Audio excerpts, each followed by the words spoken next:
think we together, baby. That sound good. Put the echo in it.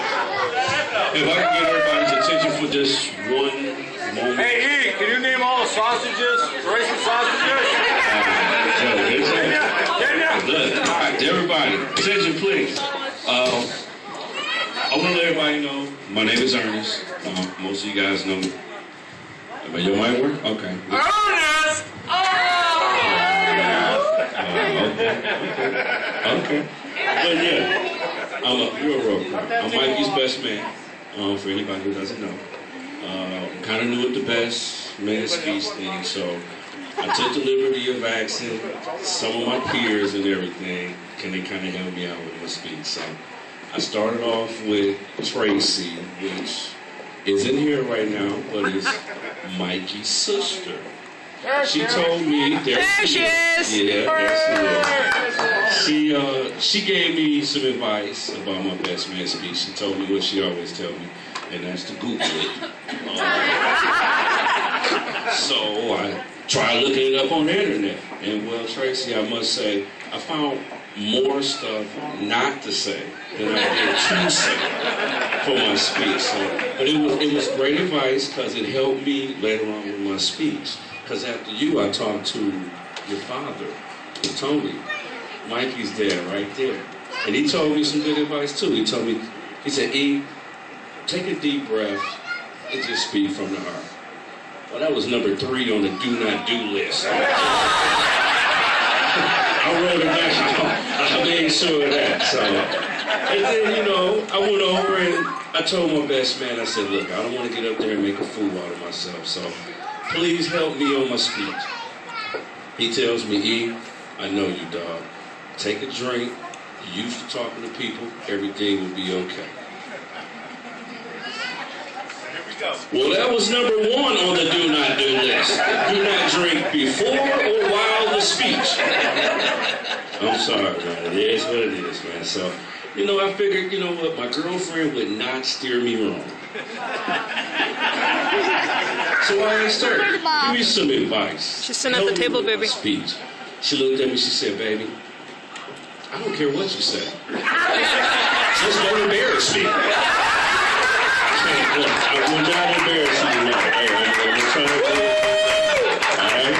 So, like I said, there I was. I got a thick notebook, a yellow pad paper, 3 number 2 pencils, and I had the fan blowing on me. It was the hottest air I've ever felt in my life. And that's when it came to me. I said, self, just write about the times you spent with the bride and the groom and you laughed so hard that you cried. So that's exactly what I did. Now, my boy Mikey was a little easier. Tracy, you proved to be a little more difficult, but I worked it out, okay? Now, tonight when I see you coming down the aisle, I got a chance to see you in your dress, and I got one word for you. Beautiful. I think you look beautiful. So, like I said, I also think you did a great job with the band, this whole reception and everything. So that's a real good job. But now the last few years we haven't always seen eye to eye. Yeah. Okay, well, let's be honest. We've never seen eye to eye. So we've never seen eye to eye. So, but like I said, there's an exception to every rule. And there's have been those times when me and Tracy kind of combine forces to take over the world. And I would think one of those times would probably have to be Great America. Okay? We went to Great America as a group. Me and Tracy were the only 2 adults who did not ride roller coasters. So naturally the group thought it would be a wise idea to partner us up together. And they thought we'd be arguing and we'd be fighting on it. And thought it was funny, but that actually ended up being one of the funniest moments of my life. So I'd like to thank you for that because I don't know if you remember when we were on that water run and it had these little boats with these water cannons on them. And we're going around in a circle and you can wet up the people that's walking by and standing on the sidewalk. Yeah. And Tracy's water cannon wasn't working that well. So she decided to be my wingman, scout out individuals she wanted me to wet, and I would just wet them up. So I'm tearing everybody up, and I'm hearing this little voice on the side of my head, and she says, "Wet up the baby in the stroller." So I wet up the baby in the stroller, I figured, hey, why not? But what's really funny about that is the fact that when we got off of this boat, we found out the gentleman behind me that was on the boat was actually that baby's daddy.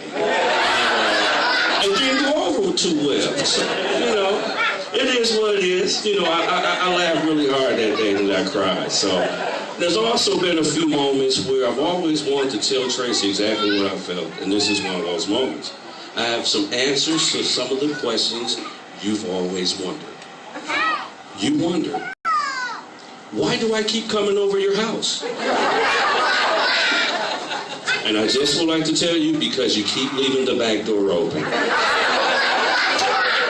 You've also said to me many times, E, I hate cleaning up after you. And I have to say to you, then why do you sound like the nanny friend?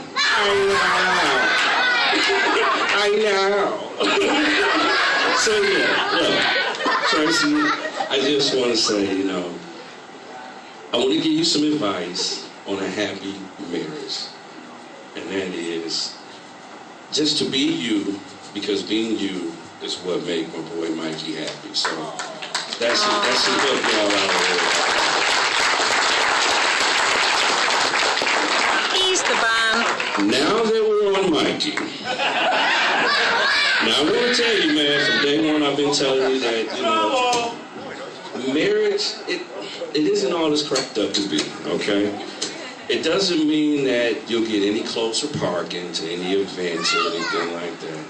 It doesn't mean that people are going to just let you skip them in the grocery store or your local Walmart. What it does mean is, as soon as the party gets to be fun, it'll be time for you to go, buddy. It'll be time for you to go, buddy. Okay. All right. Enough of my boy. So, let's be honest. Everybody here tonight knows he has the biggest heart of all of us, and he's always willing to help everybody out. He's always there for us. And me personally, I like to say he's been there a lot for me. There was that one time you came to my house and decided to help me change my light switch in the kitchen. This man blew every circuit in my house. There was a small 4th of July display downstairs in my fuse box. It was bananas, okay? I laughed so hard that I cried. But now, there was also a moment where he came over to my mom's house. Okay, he said he was going to help her change her garage light. So here he is, he's standing on this 4-foot ladder. I mean, he's all the way up, arms stretched out, and he caught a little shock that sent through his body. And he made this real weird noise. It was the funniest thing. I cried that day, I tell you I did. Now, I know what everybody's thinking. This guy here, he's just probably not the best at electrical work, okay? Until 2 weeks ago, his wife decided she needed new shelves downstairs in the basement. We were down there helping him with that 2 weeks before the wedding, people. And Mikey accidentally hit himself in the forehead with a hammer. You have a quarter-size indentation on your forehead. And I remember Tracy being pretty angry about the pictures you guys were going to be taking tonight. So I cried pretty hard that day too, man. So, like I said, what I want to do is, man, I want to leave you with a little advice too, because I don't want you to think I'm being unfair and just want to help her out. So this is my advice to you. Put your wife on a pedestal, but not too high that she can't clean the floors. That's advice from a wise man. All right, so listen, what I want to do is let both of you guys know that I really do appreciate, I'm honored to do this, that y'all will let me have a little small smile at y'all little wedding and, say a few words about how I feel about y'all. So just want to say thank you and congratulations for the second time or third time, whatever it is tonight or whatever. So, ladies and gentlemen, boys and girls, children of all ages, you could have been anywhere in the world tonight, but you chose to be here. So, please join me in raising your glasses in the first toast to Mr. and Mrs. Mike Meyer.